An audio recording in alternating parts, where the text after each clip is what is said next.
Welcome, everyone, to Just the Worst Movie Review Podcast, episode number 16 to be perfectly precise. I'm your host, Billy Donnelly, whose work you can find at joeblow.com. This is Infamous, and of course, right here at Just the Worst Podcast.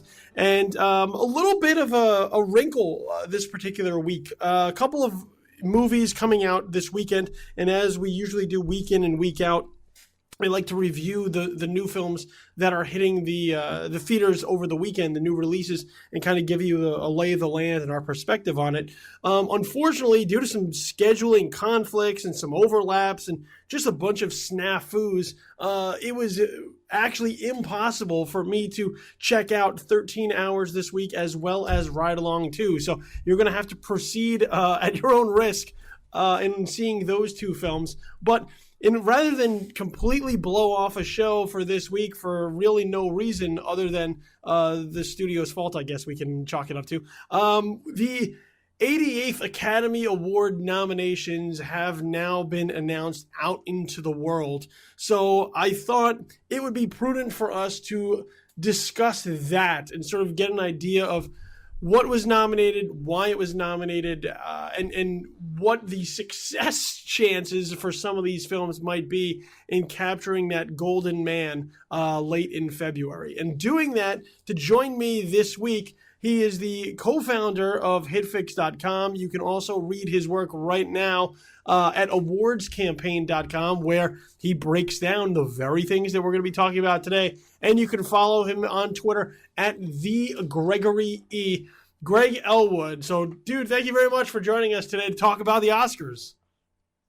Yeah, man, no problem. It's always fun to talk about the Oscars. I could probably talk about it for 3 hours straight if someone didn't tell me to shut up. Well, I will not tell you to shut up at any point in time, but at some point I may just say it's time for us to go. But you know, you kind of look at the way that the nominations shook out today. 8 nominees for Best Picture, and some names, some films coming up time and time again throughout the various categories. So before I guess we get into sort of certain categories and break down their field, when the nominations came out today, when they were all said and done, did it kind of fulfill your expectations for how things would look heading into the Oscars, or were you a little bit surprised with how the Academy chose to nominate some things this year? Well, to be honest, I was pleasantly surprised in a lot of areas, and I was disappointed in a few. I was really pleasantly surprised that Mad Max got not only a Best Picture nomination, but also a Best Director. I was really worried that George Miller would not get one because traditionally the DGA awards, which were announced earlier this week, they never really line up with the Academy. Many people don't know this, but the DGA, the Directors Guild, is made up of not just directors, but assistant directors and hold down the line. Like, there's a whole bunch of qualifications that can allow you to be in the DGA, and commercial directors and TV directors, and they're a much broader, sort of organization than the directors branch of the Academy, which if you saw the names on that branch, you'd be like, I know every single one of these filmmakers. I've seen all their films. You wouldn't say the same about the DGA. So when the directors branch picks, their picks are usually a little more cinephile sometimes. They got Ben Zeitlin in one year for Beast in the Southern Wild, and that's a perfect example of them sort of going in that direction. But so this year, I was worried because I did not think that they would snub Ridley Scott. And that's exactly what they did. And they kept Miller in, and they snubbed Ridley Scott, and they put in instead Lenny Abramson, which, again, another sort of cinephile director, by the way, so deserved with this nomination. He has not gotten enough love for his work on Directing Room. Such a tough film to handle and direct, and I'm really sort of thrilled about that. But I was most happy about Mad Max. I was most happy about the Lenny Abramson nomination, and also Room getting a Best Picture nomination. There have been a lot of rumors going around it's sort of a bad word to use, but I'll use it, scuttlebutts or gossip, that many members of the Academy, especially mothers, said they didn't want to watch Room because of the subject matter, and that they weren't even watching the screener. And that was a big deal because that meant they weren't watching the movie, and that, sure, maybe Brie could get in just on the strength of the actress branch, but it was going to hurt it in other areas. That may have happened, but enough actors loved Room that somehow it got in Best Picture, and enough directors loved it, and enough writers, because it also got a adapted screenplay nomination, to get into the field. So that was really sort of it was what's the word I want to use? It makes you realize that the Academy is picking the for lack of a better word, the right movies, the movies that deserve to be honored. Additionally, I was really thrilled that Spotlight got an editing nomination. If not because of what I do on a daily basis, if it hadn't, every other pundit who doesn't believe it's going to win, and I still believe it's going to win Best Picture, would have said, see, it didn't get an editing nomination. It doesn't have support across the board. Well, guess what? It got an editing nomination, and it has an excellent chance to win. The disappointments come from there only being 8 nominees. I actually had 9 nominees in Straight Outta Compton making the top 9. I had heard a lot through the grapevine that a lot of Academy members really loved Straight Outta Compton. And additionally, the PGA nomination and the SAG nomination were indicators that there was broad industry support for it. So the fact it didn't get in probably was the one thing that made Academy President Cheryl Boone Isaacs so upset this morning. I think many people thought Idris Elba probably wouldn't get a nomination for Beast of No Nation, and we can talk about that in a while if you want. But the Straight Outta Compton was probably the most disappointing thing. But I think it speaks to a larger problem about the industry and not really the Academy. Yeah, I think that's an interesting point that you make, because going in sort of to the nominating process, there's been a lot of talk, and I'm not as in sort of the nominating process as you are, but just in sort of viewing it from the outside, kind of seeing it from the journalistic aspect. There's a lot of viewpoints on it, with, once again, the Academy not showing a lot of diversity towards their nominating process. Now, does that mean that they should go out of their way to nominate something that may not be in the running? I don't think that that's necessarily the answer, but it just kind of goes to show along the board that when it comes to films about women or films about minorities or people of color, there is very little, I think, or very few good options for the Academy to really take hold on. And one, I think, as you mentioned, it is part of the industry. The industry doesn't make a lot of those films, but when they do make a couple of them, and people sort of gravitate towards them, I think then it makes the fact that they don't get this type of recognition all the more glaring, because when you have very few options, and even those options aren't really getting the nods, then I think people take as much notice as if there were no options at all. Right, and I think the thing, too, with, Straight Outta Compton in particular is, listen, it's a really great, entertaining movie, drama, historical picture piece. But it doesn't necessarily speak to the Academy, and it doesn't necessarily, it wasn't on a lot of film critics' top 10 lists. And granted, sure, there's too many white male movie critics. I 100% agree with you, or anyone who would say that. But on the other hand, Straight Outta Compton isn't a traditional prestige pick. So it's not Selma. It's not Precious. It's not 12 Years a Slave. And I think that that's what many people on social media who are getting really angry aren't understanding, that this isn't the MTV Movie Awards. This is not, the People's Choice Awards. There's a level of excellence they're looking for, and maybe you could say Creed came close to it, but I still think there's some things in Creed that probably made directors and writers go, okay. It's not really a Best Picture pick.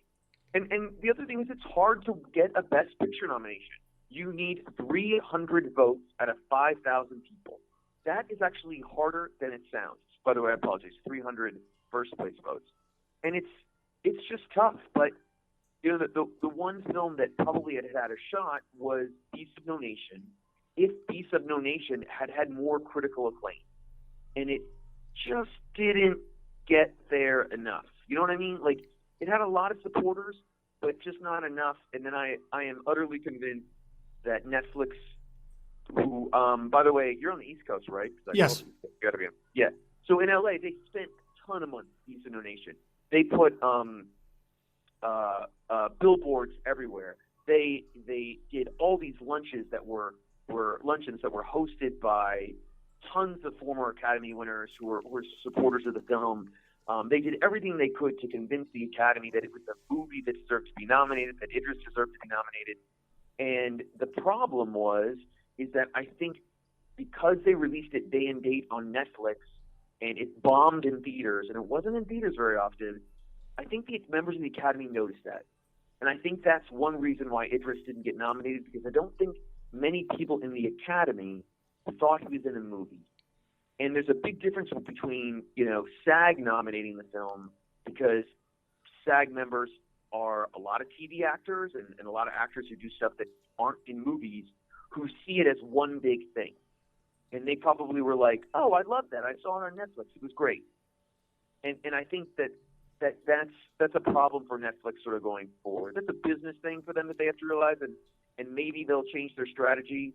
There's a big difference, you know. Amazon smartly put Chirac in theaters first, and it actually did pretty well. I think it did almost $3 million for sort of a last-minute release. And then they're eventually going to put it on Amazon Prime. But it was a smarter strategy that I think if Netflix really wants to be in this game in the future, they need to do. Yeah, and you know, you bring up a point, and this is the point. I have fights about this point with people too when it comes to the Oscar noms and what's being recognized. Just because, you know, there's always, I think, this perception that because it's the Oscars, you know, and the Oscars have been around so long, that it's sort of the be all and end all of what makes a quality film. You know, like, well, this is a best picture, and if it wasn't, then somehow it's some sort of slight. You know, I think, you know, a film like Straight Outta Compton, which is, you know, look, it's a mainstream film. I don't think I think Universal kind of understood as they were as the film was getting released, sort of, you know, what they had on their hands, and they certainly did make a push for it later in the game. And look, I'm not going to say that it's not a really good film. Is it a great film? Is it an all-timer? I don't know. But just because the Academy did not nominate Straight Outta Compton for a Best Picture nomination does not in any way, shape, or form slight or undermine the quality that you may have found in Straight Outta Compton. There are lots of people who really did like it. And look, and I understand that some of the reasons that you wish or you hope that it was going to get nominated are there. But by that same token, there are a lot of other films you could look at that also weren't nominated, that just because they weren't nominated for a Best Picture or just because a performance wasn't nominated in one of the acting categories doesn't mean that they're any less good films. They're just, the Academy didn't view them in that way. And I also think, you know, part of the problem is it's what is it, you know, you look at performances and you're like, what's a great performance? And what deserves recognition? And I'll be really honest, I was really surprised the National Society of Film Critics gave Michael B. Jordan a Best Actor performance. I love Michael B. Jordan. I think he's awesome. I thought he was great in Fruitvale Station. I think it's the best thing in that movie. I think he's better in Fruitvale Station than he is in Creed. He did a physical transformation in Creed, but I did not feel as though the arc of that character, of what he did, was beyond significant, that what it was award worthy. I thought it was really strong. And I think that sometimes it's hard to sort of recognize, you know, that a movie you love with an actor you love doesn't mean it deserves to be nominated. And I think a lot of movie fans and casual movie fans, I think they don't see that line. And, it's everyone has different tastes, but it's one of those weird things. A perfect example is where I think last year's snubs were much worse. David Oyelowo not getting nominated, and arguably, by the way, the deepest best actor race we will ever see for last year for Selma was a crime. But also there were 4 other people who were not nominated in that category last year. There were literally, you could have had 10 nominees in that category. It was also a crime they were nominated. But also, I don't know how to pronounce your name wrong. Forgot. I always get it wrong. She was in Beyond the Lights. She was in Concussion. Yeah. Someday we'll learn how to pronounce it now. She should have been nominated for Beyond the Lights. But that's an example of a movie with a distributor that had no idea what they were doing. That was Relativity. And, now you will go on social media all the time and you'll be like, oh my God, I just saw this great movie on the plane or on HBO called Beyond the Lights. Amazing. It's like, yeah, we know. The studio screwed it up. Should have got nominated. You should have heard about it all last year. But, that's what happens sometimes. And I just think that it's easy to be angry now, but I do think change is happening. And I think the one thing that hopefully over the next couple of weeks really sort of comes out is the number of female producers who produced the best nominated films this year. There are a ton of them, and it is fantastic. And yep, they're not the directors. They're there's not enough in the directing branch, but that is a sign of change, and that is really fantastic. And sure, the only sort of Hispanic or Latino representation comes from Alejandro and Chivo, who've been nominated before, but the fact that they receive so many and some of their colleagues receive so many as well is important too. So it's slowly but surely, and I'm curious how much controversy it's really going to generate this year, because I think the election year is going to sort of distract as we build up to the Oscars. But it's interesting to say the least. Yeah, it's interesting. I mean, Beyond the Lights, I think you nailed it. Like, that was a film that was very under the radar as it was released. It was under the radar towards the Oscar campaign. It was under the radar. And that was a film that I caught up with on Netflix months down the road. Oh, I heard good things from people who did see it. And when I saw it, said, where was this movie this entire time? I mean, it was out there. It just wasn't put out there very well for people to kind of take in and find. And, and I think, I mean, let me ask you this, because there's also the part of the Oscars that people, I think, know is out there, but try very hard to pretend doesn't exist.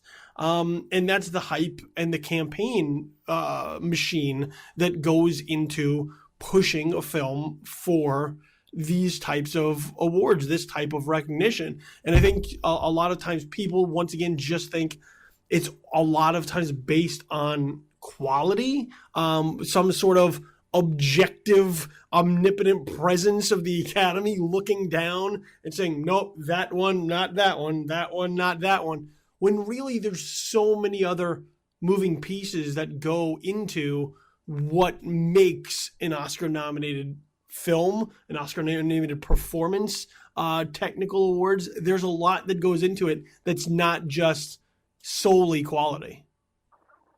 Yeah, I mean, I think most Academy members will tell you, a majority of them, is that it's all about the movie. So in a way, it is about quality, but what the campaigning does is it shines a light when they have a pile of 100 screeners, like in there, and they're watching, and most of the time they watch the screeners with the Thanksgiving and Christmas holidays, it shines a light on what they need to watch. And sometimes they'll watch something and they won't like it, even though it may have gotten a ton of hype or critical hype. Sometimes they'll watch something and think, oh, that's good, but it's not my favorite, or I think it's overrated. And sometimes they just love something. And a perfect example of that this year is Spotlight. It sort of hit me before we jumped on into this podcast. I've been up since 5:30 this morning, West Coast time, and writing my stuff. And I was like, oh my gosh, Rachel McAdams is nominated for Spotlight. Like, I love Spotlight. It made my top 10. But Rachel McAdams is the fifth best performance in that movie, but she got a supporting actress nomination. And and by the way, there were other qualified actresses who could have gotten a nod this year in there, including Alicia Vikander for Ex Machina or Jane Fonda for Youth. And what it tells you is the Academy members love that movie. They love Spotlight. That's how much they love it, that they're going to nominate Rachel McAdams for that performance. And I think that, no matter all the campaigning and do, all the billboards, it just makes them watch and pay attention. But it doesn't influence votes that much. They still really care about the movies themselves. Fair enough. Let's get into some of the categories Sure. and break down what's there. What is, I guess, seeing its stock soar at the right time as we start to move towards the Academy Awards, which will be on February the 28th. So let's start with Best Picture. As you mentioned, 8 nominees this year make up the Best Picture field.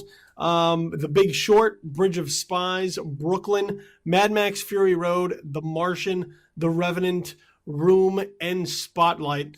And as you also mentioned, you think Spotlight is the movie here. Look, I thought Spotlight was great. I also think it's one of those movies that I think you don't truly recognize how great it is because of how it operates. It's not a showy movie. It's very straightforward. Even the performances, while you have 2 Best Actor performance here for or actually a Best Supporting Actor for Mark Ruffalo. You have a Best Supporting Actress, as you mentioned, for Rachel McAdams. They're also not showy performances. They just kind of do what they do, and they do it well in the film, and the film kind of comes together around it. Is Spotlight the film that you think is the front runner and the one to beat as we head towards February? Well, listen, after seeing the nominations today, that would be my guess, is that Spotlight got all the nominations it needed. It got a directing nomination. It got which you need broad support across the Academy to win. So it got support from the editing branch. It got support from the director's branch. It got support from the actors branch with 2 nominations, and it got a screenwriting nomination. And I think that the Rachel McAdams one is the big flag for me. Also because she did not do a lot of campaigning for the movie. She was shooting some other stuff. So that's why I still think it's the lead. There are 2 other films that, in theory, could win based on, if you take that broad support sort of like broad view. That would obviously be The Big Short and The Revenant. The difference between all those 3 movies, though, is an Oscar consultant who has a movie at another studio. We were talking about this, I think, last week. This consultant isn't in on all, and he isn't working on these movies, is that the Academy as a whole always goes with the movie that gives them the most emotion. That's usually what they go for, and makes them feel the most. And that movie this year, out of all those 3, would be Spotlight. At the end of that movie, you feel something. You're very moved about what they've accomplished. And The Big Short is entertaining, and it makes you feel something. It makes you feel a little more angry and not necessarily emotionally moved. And The Revenant, which, by the way, made my top 10 list, I think it's an incredible artistic achievement. It doesn't necessarily have an emotional hit at the end that you'd expect. It's a little Tree of Life. It's a little bit, it's a little bit in that vein in terms of how it hits audiences. So I'm picking Spotlight today. The 2 things to look for, which even casual Oscar goers probably know, is who wins the SAG Ensemble Honor, who wins the PGA Award for Best Film, and what wins Director. Director, I think, could be a different case, which we can talk about when we get there. But if Spotlight wins SAG and PGA, it's it's really pretty much like a foregone conclusion it's going to win Best Picture. See, The Big Short is one I find interesting because, for very similar reasons that you brought up for Spotlight, there's been a lot of momentum gathering behind The Big Short, kind of heading into the nomination announcement. And when you look at the nominations for that film, you only are getting one performance nomination for the entire film, but it's a really odd one in that you have Christian Bale as the best supporting actor for the film, and sort of in the way that you could say, Rachel McAdams is sort of like the fifth best performance in Spotlight. You could look at Christian Bale in The Big Short and say, I don't know that he necessarily fits as well as some of the other pieces that may have been in a better position to kind of lay claim to that. Now, the film doesn't really have necessarily a lead. It is very much a true ensemble, whether you're talking about Steve Carell or Ryan Gosling. Does Christian Bale getting that Best Supporting Actor nom kind of also feed into that a little bit for The Big Short's momentum? I don't know if I agree with you, actually, on Bale's performance in the movie, in the sense that it's that sort of odd and weird. I think the idea that it is such a unique character and such a committed performance is why he got nominated.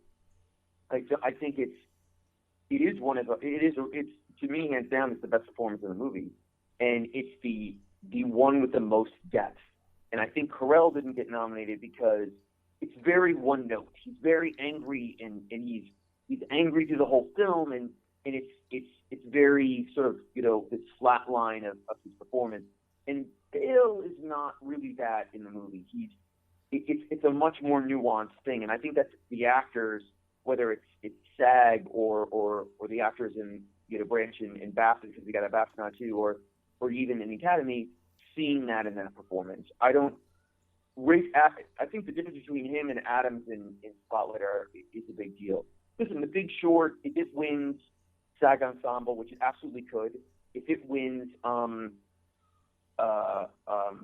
best, if it wins the PGA, listen, that you have to take it seriously as a potential winner. I just find it hard to believe it can win Best Picture, and but I could be wrong. I could absolutely be wrong.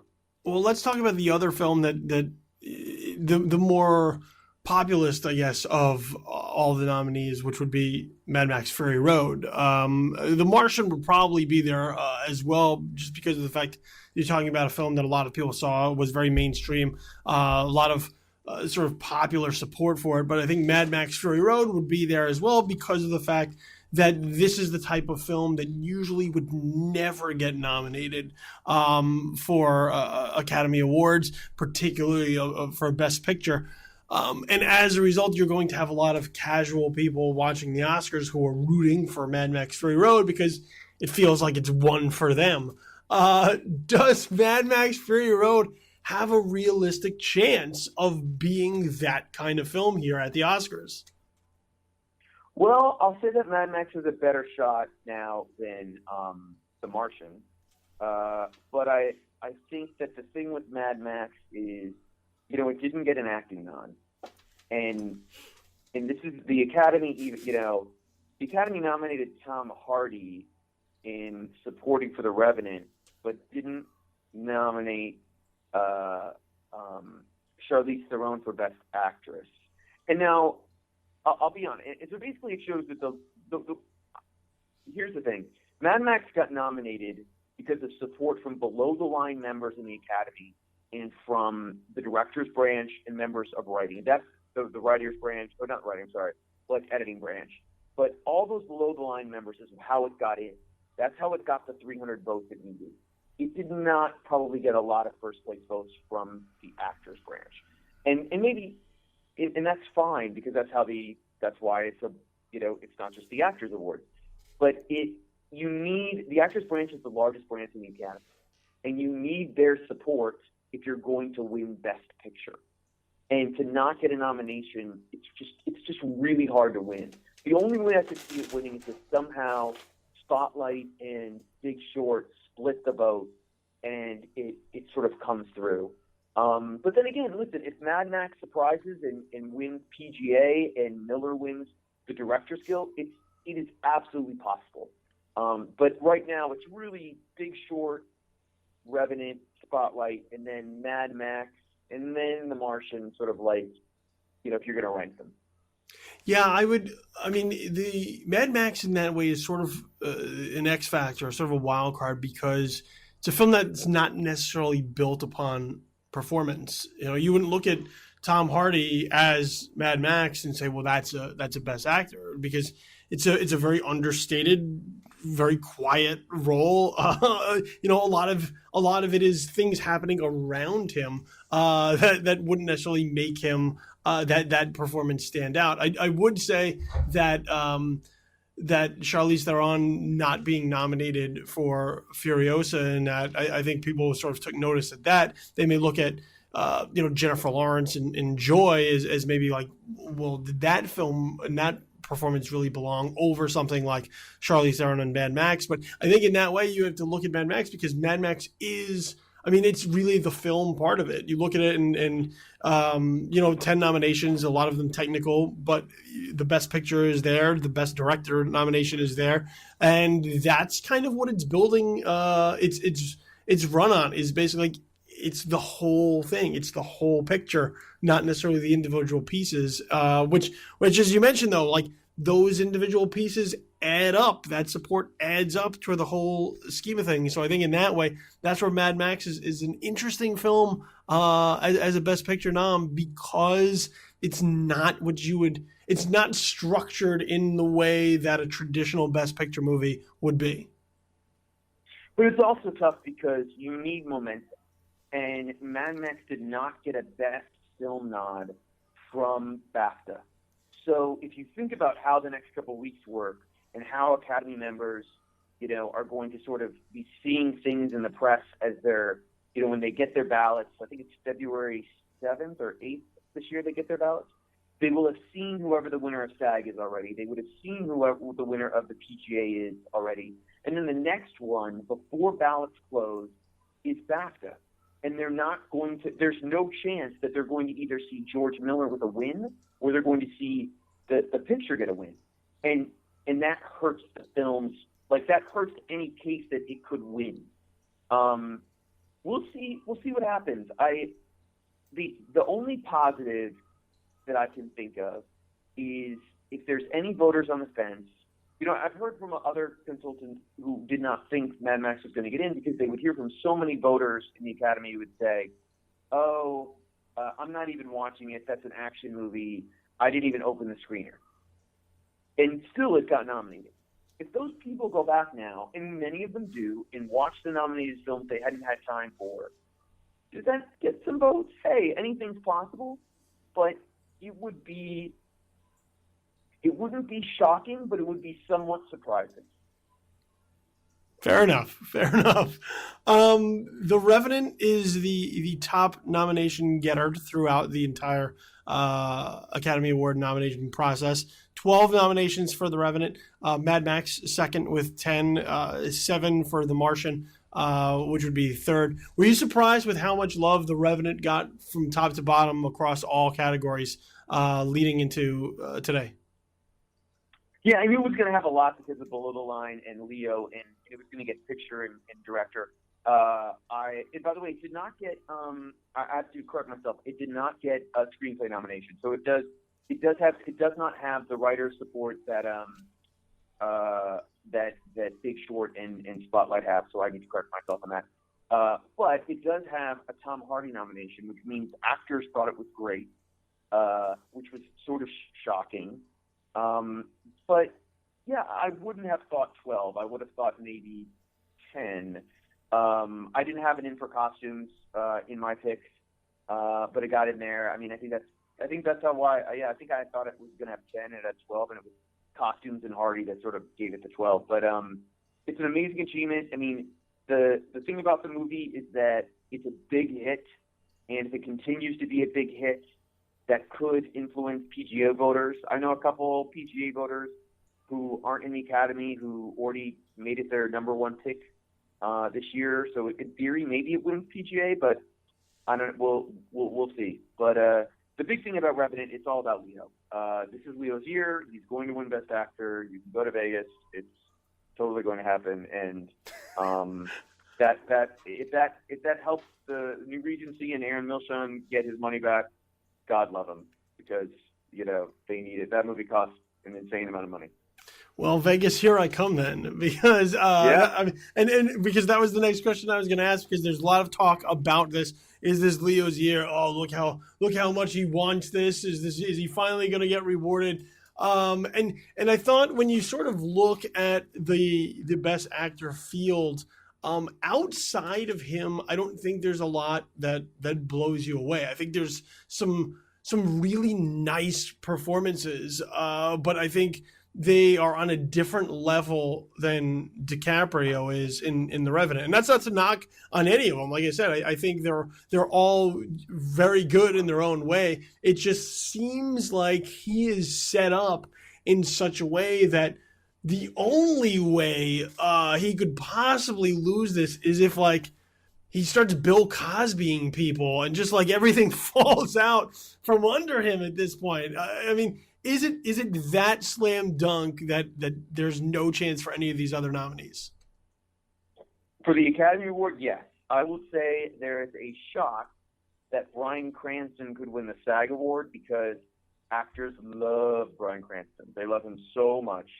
And he has a shot of winning SAG over Leo, but I still think, with the deadline for SAG voting still on the upcoming, that he's got an excellent shot of Leo has an excellent shot of winning that as well. But no, Leo will win this. All the other actors will know it. None of them will write acceptance speeches. And the one thing I'll say is, I don't think Leo actually wants this much. I mean, I'm sure he'd love to win an Oscar, but any extra press that he thought he was doing for this movie was to help open this movie. It was not to win Best Actor. He has actually done very little sort of traditional Oscar campaigning for this film. Well, you know how the buzz always seems to go, which is like, oh, look, they're so desperate for that Oscar this time. And you know what? Who is it? If you're nominated, of course you want it. But I think there's this misperception a lot of times that goes into certain things, that people are making projects specifically for February in the hopes that they're going to end up on that stage with that trophy. Can you dispel most of that, I guess? Hey, listen, I would say there's always a couple of people attending the party who want it bad, and or get excited. And by the way, there's a difference between wanting it really bad and also just getting excited about the opportunity to win it. I did an amazing Q&A this year with Jane Fonda for Youth, and did she really want another Academy Award or nomination? I don't think she really cared that much, but I think she was really flattered with all the attention and that there was a possibility of it happening. That's a big difference. Were there some people who I will not name who it was very clear this season they really wanted a nomination? Yeah, there were. Did they get it? You know what? They didn't. So I think the Academy can sort of, listen, they judge it on the performances, but it's always the performances first. Melissa Leo is probably the only person in recent memory who wanted it so bad and actually won. But it's not as bad as people think. It's not. I love. I forgot his name. The guy who did was it called For Your Consideration? I forgot the guy. The guy who does Waiting for Guffman movies. I'm forgetting his name. I'm so blanking. Now your blank got contagious.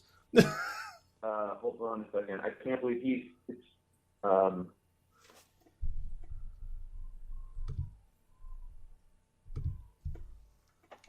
Christopher Guest.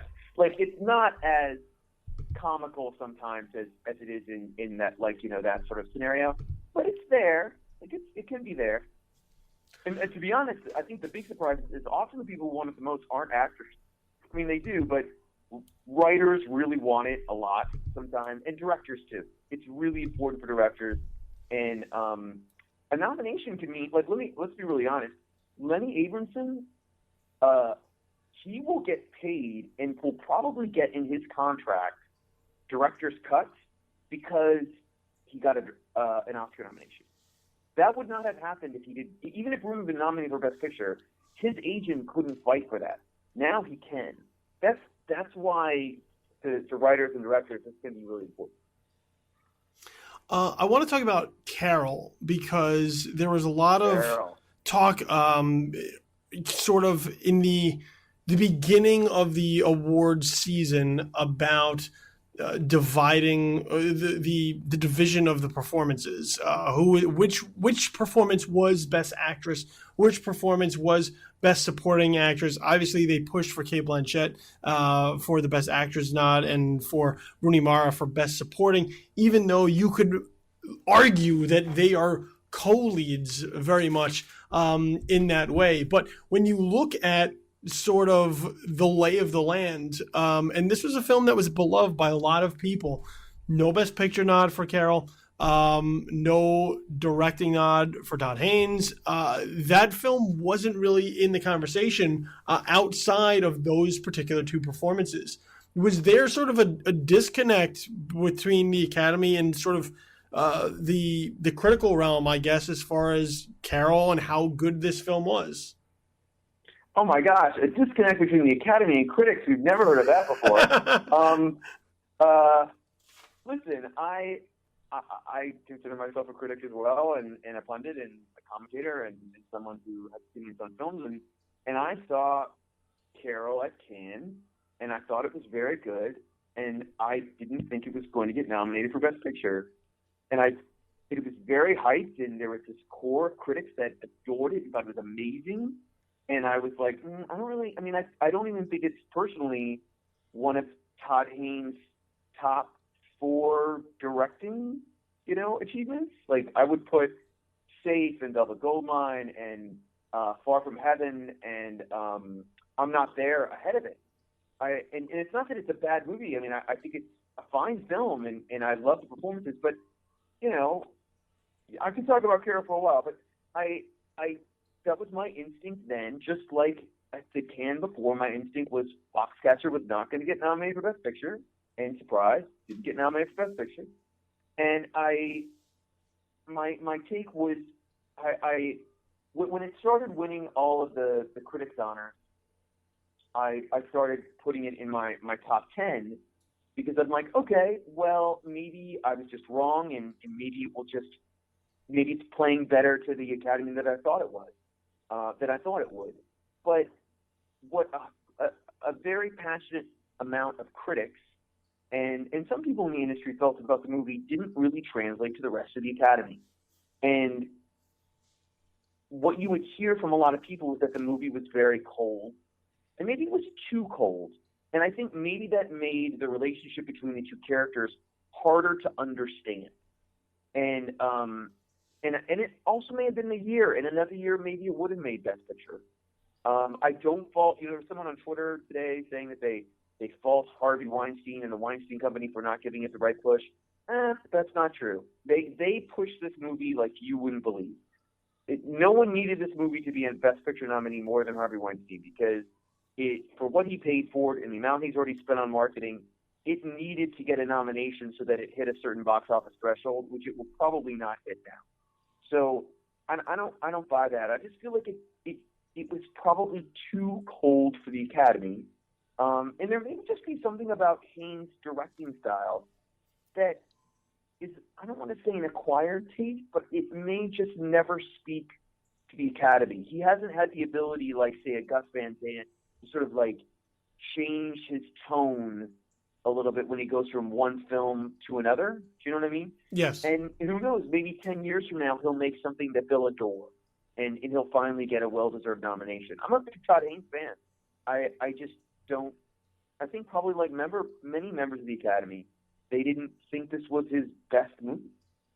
Well, then when you say that when you look at those two particular categories where Carol is nominated as far as the main categories, Best Actress and Best Supporting Actress, do those performances not rank up there as far as front running in those categories? Is there somebody else that we should be looking at, particularly in Best Actress? Perhaps Brie Larson for Room, who seems to be having a lot of momentum behind her. She's very well liked. She's very personable. She plays the game very well too at that point in time.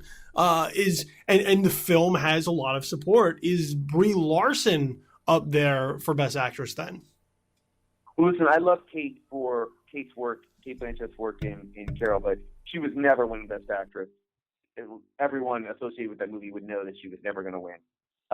First of all, the Academy's not ready to give her 3 Oscars yet. Like, give it a little. They like to space these out a little bit sometimes when they get to that number. But also, Brie Larson has been the front runner for a while. She at this point now she's going to win, and I'll get there in a second. But the reason why she's going to win now is because the Academy clearly loves Room. Enough of them love it.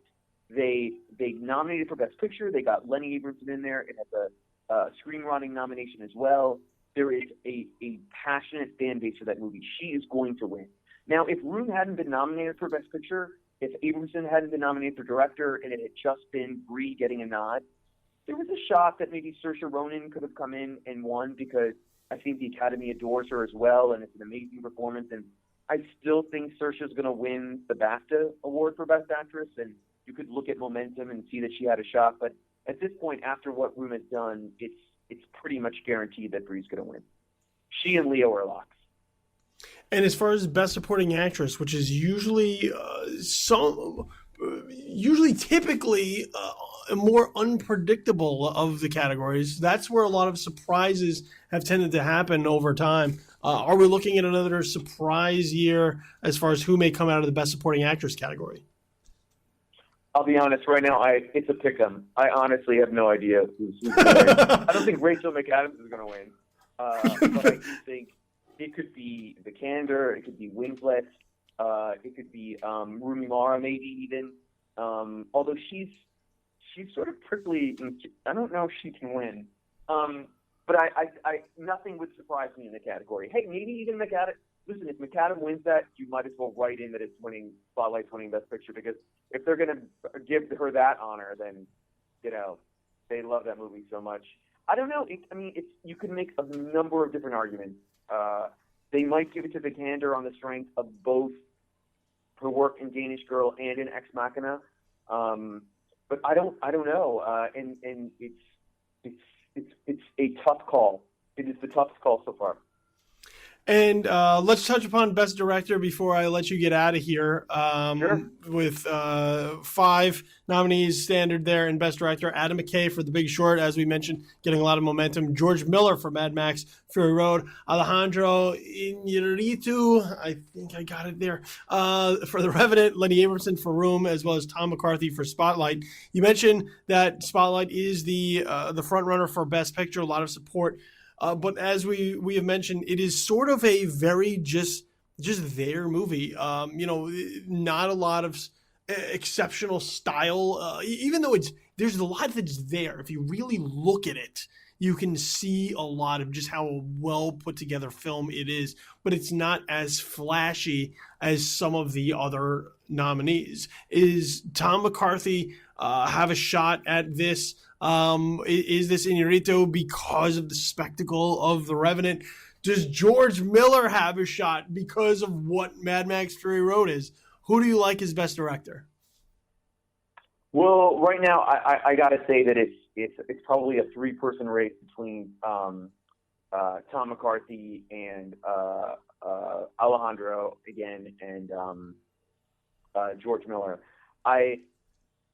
If George can win the DGA, it will help him tremendously in the fact that it will sort of tell the Academy that we should vote for him for Best Director for Mad Max. It's insanely deserved. He's already won a number of major critic honors for it, and it would probably be a more palatable vote from an Academy member than giving it to Alejandro again and giving it to McCarthy, who, to be quite honest, if this was like 10 or 15 years ago, McCarthy would win this award for making more of a sort of old school, straightforward, as you talk about it, film, like Clint Eastwood was doing. Like, it's very much in the Clint Eastwood sort of mold. The Academy sort of moved away from that, which they've gotten even more sophisticated, and I think that maybe it's between Miller and Iñárritu, but we'll see. DGA is going to be the big indicator on this, and listen, I wouldn't put it past McKay, who has a lot of friends in Hollywood, who's worked with so many Academy members on many different projects, to sort of find a way to get through there as well. I'm very curious what will happen in that race. I'm hoping for George, but it could go to Alejandro again. Are we going to see a film that sort of dominates Oscar night, or do you think that we're going to get sort of the love spread out amongst a number of different pictures? It's really funny. I was talking to a colleague earlier this morning, and it's very hard to pick the below the line this year. It's very hard. So I could see it going either way. A movie like Mad Max or Revenant could sort of sweep through and take a lot of the honors, or it could sort of, bounce around in different ways.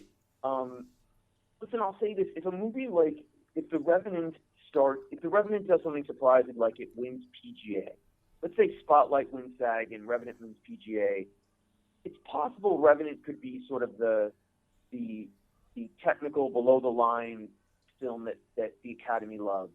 And they start sort of just going down their ballot, which, no joke, they really do. And they'll just go like, Revenant, Revenant, Revenant, Revenant. Like, they might do that. But we don't, but we'll see. It's still a very unpredictable year. I'm still trying to come to grips with the idea that Lady Gaga or Sam Smith may win an Oscar. I think Lady Gaga has a better shot than Sam Smith, but anything is possible. I'm hoping The Weeknd wins at this point, but yeah, I mean, it is a strange year, and there could be a lot of surprises. I don't think in lead actor or lead actress, but everywhere else, it'll be a fun show to watch. That's for sure. Okay. Greg Ellwood, you find his work at HitFix. Well, used to be at hitfix.com. Now you can find him at awardscampaign.com, as well as on Twitter. Follow him at the Gregory E. So, Greg, thank you very much for taking the time to inform us and enlighten us on the Oscar process. No worries. Thanks so much for having me. And make sure you get in on all our social media accounts. Follow the official Just the Worst Podcast Twitter handle at JTW Podcast, as well as over on Facebook, facebook.com/Just the Worst Podcast. You can find me on the Twitter as well at Infamous Kid, so you can find all of my daily musings, as well as over on Facebook, facebook.com/Billy the Kid. All the podcasts can be found on SoundCloud.com, so head on over to SoundCloud.com and do a search for Just the Worst Podcast, and all of our various shows and episodes will pop up. And make sure you follow my work on a regular basis at JoeBlow.com. This is Infamous, and of course, right here at Just the Worst Podcast. Thanks to Gregory Ellwood for taking the time once again. I've been your host, Billy Donnelly. This has been Just the Worst Movie Review Podcast, episode number 16. We'll be back next week to actually review some movies on the show. Have yourself a good week. Find something good out there to watch. Peace.